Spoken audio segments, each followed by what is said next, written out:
world of origin. We've evolved here. It is our purpose and destiny to serve this place and to serve the growth and evolution of humanity as it now faces its greatest challenges, and with those challenges, opportunities.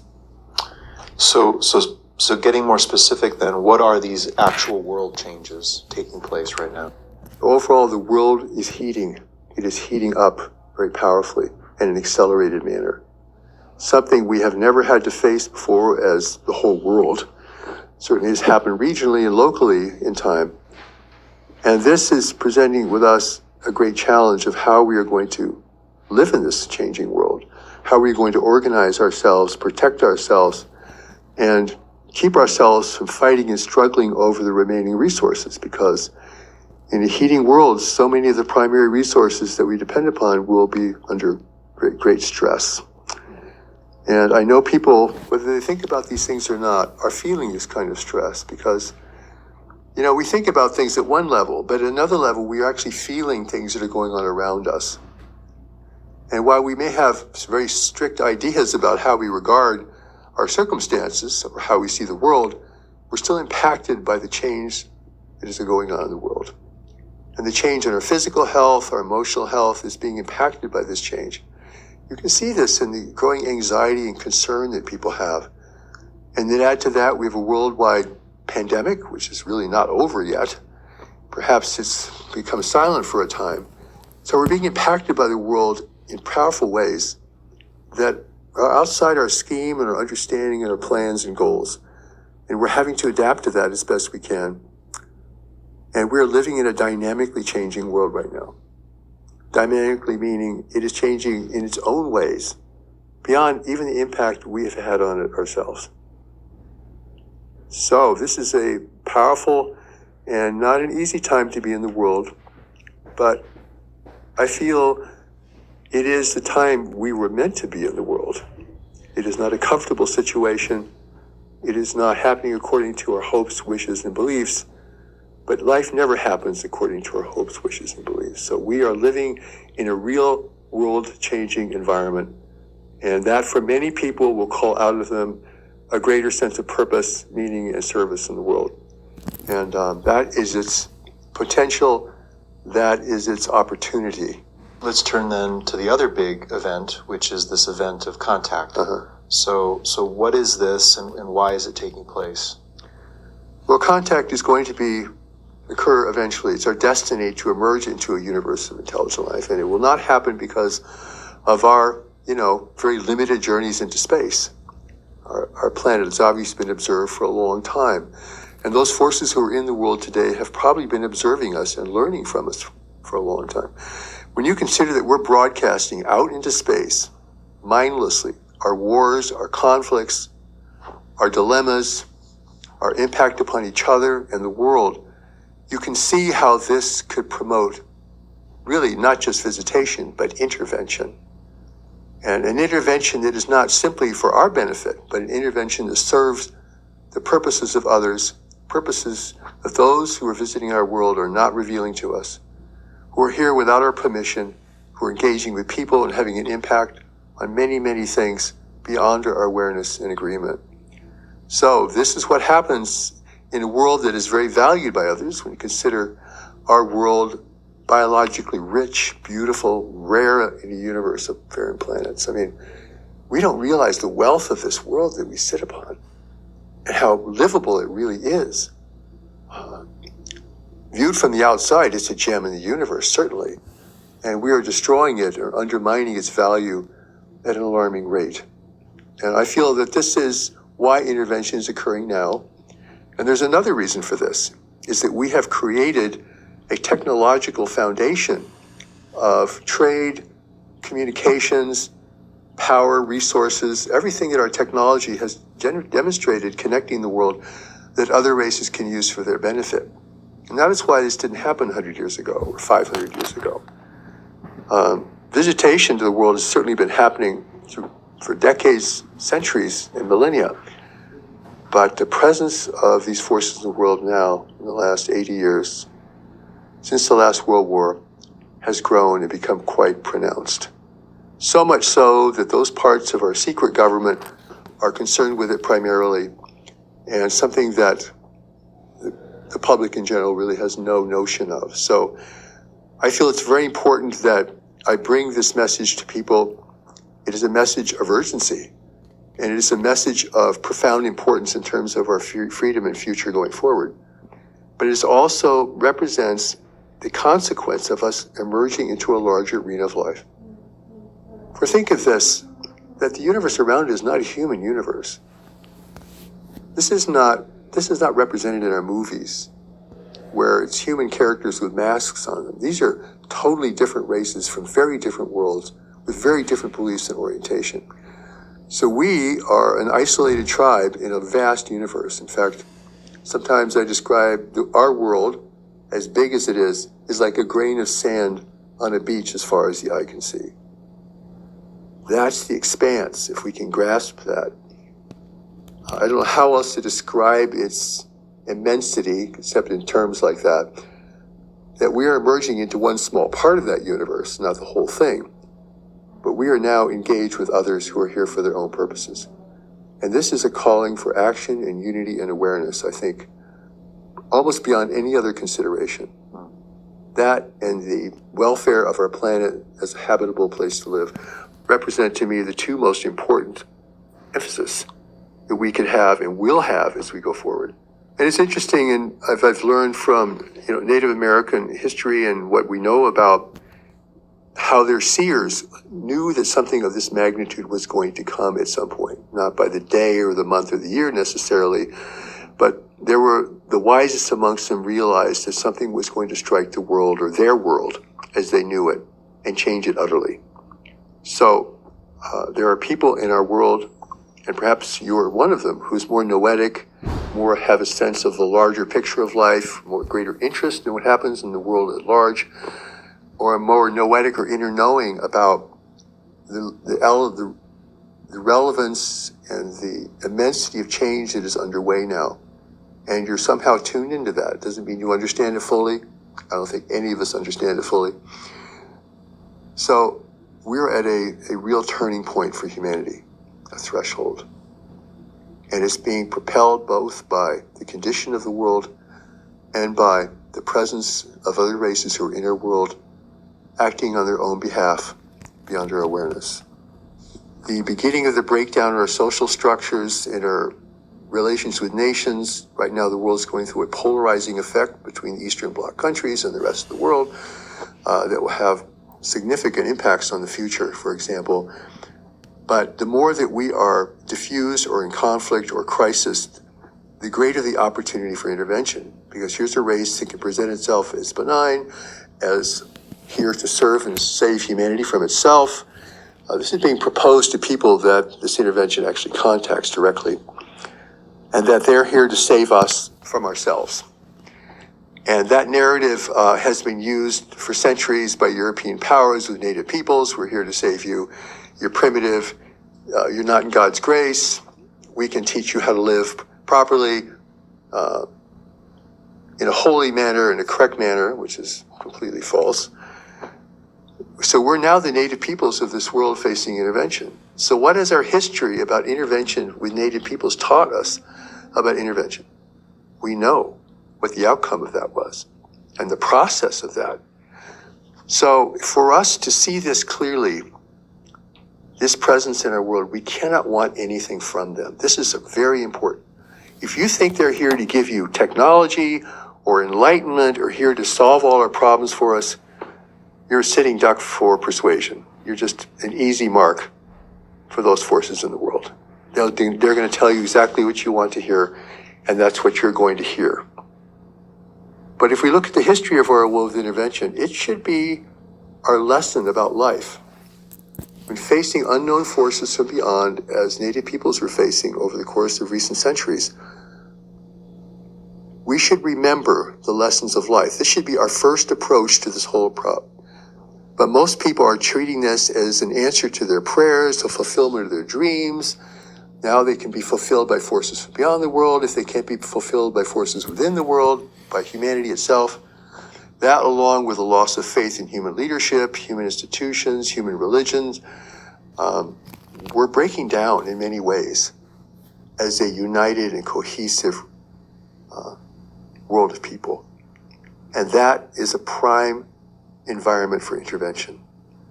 This is how intervention has been successful in history. This is not a Star Wars universe out there. Those forces in the world are not military. For in our part of the universe, which is highly inhabited, invasion is not allowed. If you want to gain access to a world, you have to gain access with that world's compliance and seeming acceptance. I mean, I say seeming acceptance. It doesn't mean it's total acceptance, but we're allowing this force to be in our world. So from the outside looking in, it looks like we are not really resisting it. And they need to establish their own human leadership in service to them to govern us. The need for a proxy is much A greater. proxy, A exactly. fully functioning So proxy it's not state. like they can be here and rule us, but they need to have really a dominance over the direction the world's going. First, they want to preserve the environment for themselves, because in the universe, environment is the most important thing. And if this splendid world is such a rarity, then its environment is the most important thing, far more important than we are to a foreign power. We're important because we can help that foreign power establish themselves here and be able to utilize this planet as they see fit. People don't want to face this because doesn't fulfill their dreams, their desires. There's no escaping into the universe for peace, happiness, or glory. You know, the universe is a tough environment, tougher than this. Competition in the universe may not be military competition, but tremendous competition for resources. Because the higher your level of technology, the greater the resources you must acquire, some of which you can't even get on from your own planet. So the acquisition of resources is a part of even the most advanced levels of life, technologically. Not spiritually, but technologically. And the other thing is, you never confuse spiritual development with technological development. Right? People make this mistake. They try to make everything one thing, but they're different. They're not the same. In fact, they're totally not the same. Technological societies can be spiritually dead, but be very powerful in what their technology can do. And likewise, spiritually advanced societies may have very low or limited levels of technology. When you think of a spiritual environment like a monastery, it's a low level of technology, right? Intentionally low. Okay, purposely low. So we have to separate these two things, and we make some critical errors in discernment. You know, I think of AI here. AI is kind of the next amazing thing that's going to revolutionize everything, right? And yet the alarm bells are going off in a massive way. Contact could be seen as the next amazing thing that's going to revolutionize everything, or bring peace to the world, or heal the divides among humans. But is it? And question number two, why are the alarm bells not going off? Because by and large, you rarely hear people talk about the prospect of contact with forces from beyond our world as a possible threat. They've gone to the total conclusion that they're here to either save us, to educate us, to learn about us, whatever the altruistic goal is. So, but why aren't those alarm bells there? Hey, people want to be happy. They don't want to be troubled. They don't want to have problems they can't answer. The government doesn't want to talk about it because it's a problem it can't answer, or it can't answer to its public. I mean, no government's going to tell their people we're facing competition and adversaries in the universe for which we have no defense. That would crash your economy. That would create chaos. People would, you want to talk about fear and destruction. My goodness. So this is a very big thing, and you can't just have simple answers regarding it. It does follow in natural patterns and historical patterns. We should assume anybody who comes to a world that is so rare and beautiful that we're degrading are here for this world. And we're just a feature of the landscape as far as they're concerned. When people are isolated in the universe, they always think they're very important in life, that the universe revolves around them, that anyone who would come to their world would come to help them, uplift them, or save them from their difficulties. But this is the product of isolation. So you have the need for security and happiness at one level. It keeps us thinking that things are actually better than they are, or considering this in a positive way, because if it isn't positive, that's just almost too much for people to deal with. that would be the responsible way of dealing with it, at least, particularly at the outset. Let's make sure this is not a threat before we consider that it's a good thing. And let this presence in our world demonstrate their value, come forth, state why they're here, what they're doing. Let us give our approval. This is our house. It's not here, their house. And never confuse the extraterrestrial with the divine or the spiritual. That's another big error that many spiritually minded people make. That's trying to make everything one thing, you see? And life isn't like that. Everything isn't just one thing. You can't have one answer for everything. So separate the extraterrestrial from the spiritual always. Our recent history is an example of that. In 1936, Nazi Germany was the most powerful technological country in the world. And look at where they were coming from. So technology is just power. It's power and domination. It serves good purposes initially. It serves many good purposes. We all rely upon technology to maintain stability and everything we need to live. But technology beyond that becomes, like in AI, begins to tell us what we want. There's evidence that AI is already doing that, controlling our decisions. It's telling us what to choose between. It's telling us what to value. It's actually controlling our whole realm of decision making. It's kind of a small example of entering an arena that we really don't understand and aren't fully equipped to deal with. It's a small example of stepping into the universe where we're making contact with 1, a dozen, 2 dozen races out there, and we may jump to a conclusion, or we may, project onto them our human, spiritual, or religious values, but we have no idea who they are. I mean, listen, if you saw craft in the world that are flying around, you should be like, what the hell is that? Instead of being excited about it. They understand us. We've been studying for a long time. We've been broadcasting the universe for at least 100 years. Through radio, television, everything. It's all going out there. So they probably know more about us. They may not understand how we think and how we feel, but they certainly understand our psychology and our decisions and our behavior. So we know nothing of that about them. And they're not going to reveal anything about that to us. So this sounds incredibly challenging, but I want to make this point because once you get over the fear and anxiety, and it may take a little time, you will see this is the one thing that can unite humanity. We will not unite over the environment. We will not unite over food, water, and energy. We will not unite over ending poverty. We will not unite for any other reason than to deal with a force that threatens all of us equally. And it's not going to threaten us militarily. It's going to threaten us because it's in our environment, affecting our minds, emotions, our thought, and our behavior. There's power in the mental environment. Something human beings, we know something about that because we use advertising to try to persuade people to want to buy things we want to sell them. But the mental environment, that's really something else. And that's the environment of thought, and the power of thought, and the power to persuade thinking through means that are very subtle and hard to recognize.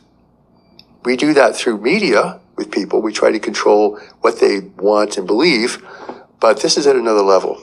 And so how they're influencing world events, how they're influencing, the swell and the sway of politics in different countries is very hard to point your finger to. There's nothing you can say that's the intervention. Mm-hmm.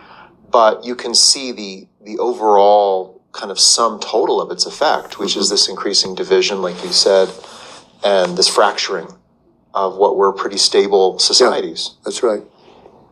So let's talk about that. If you'd like, how to thwart that, or how to at least protect oneself. Well, we have a deeper intelligence within us, which I call knowledge, because it has to do with our ability to know things incredibly without evidence even.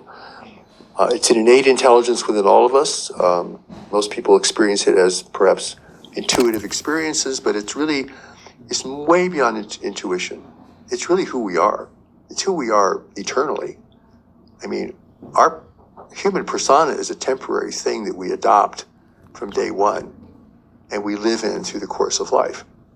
But it's not who we were before we came in here. It's not who we will be after we leave. So knowledge represents our innate, deeper intelligence, and it's not subject to persuasion in the world.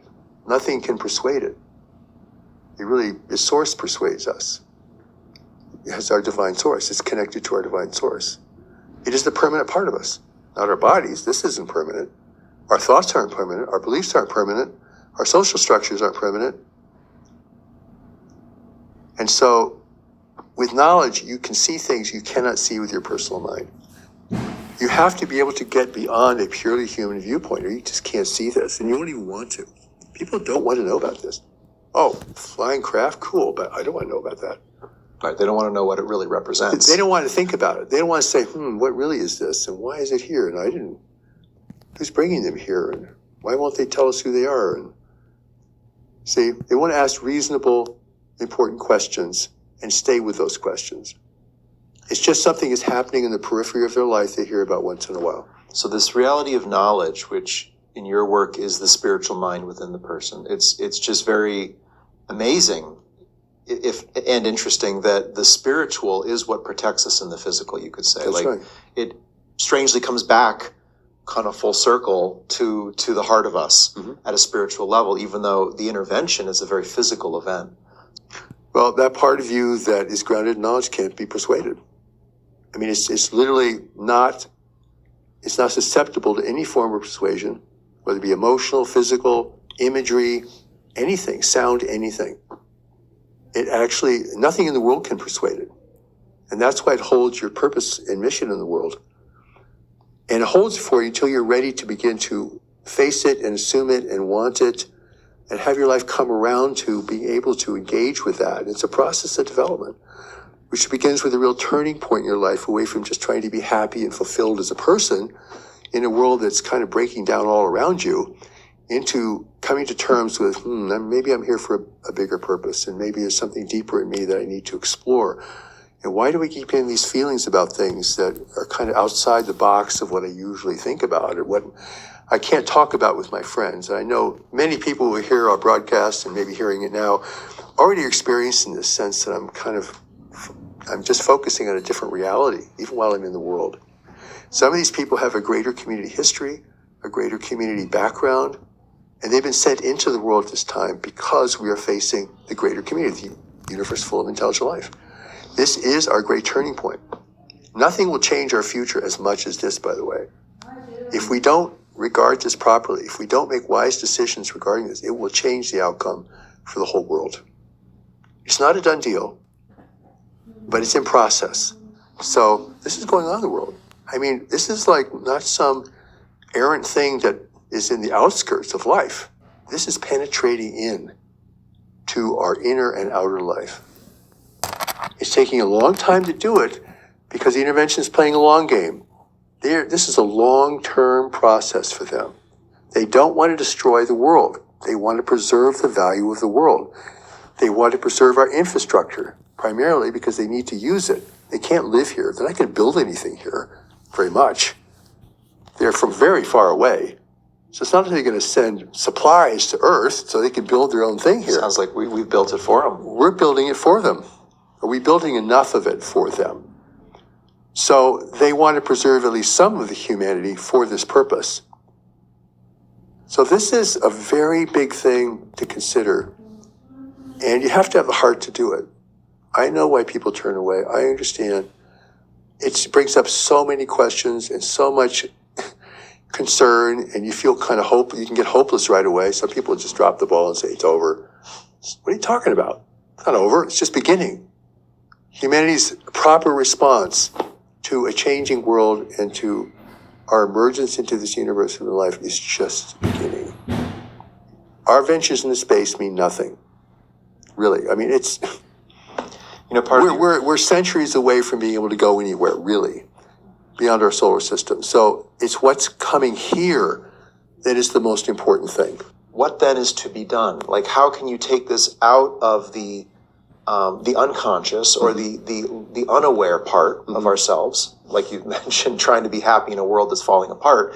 I mean, we all dip into that. We all try to be happy, and the world we know is falling apart. Right. And our neighbors are doing that, and everyone's buying Right. too much and doing too much and Right. trying to be stimulated. And it's part of us knows it's a little farcical, like you're really trying to have a good time in a world that's on fire. Yeah. And you're probably not able to do much to help And it. you're probably not really okay with it at some fundamental level. Let's face it, rationality is a framework for functioning in the world that has limited range of usefulness.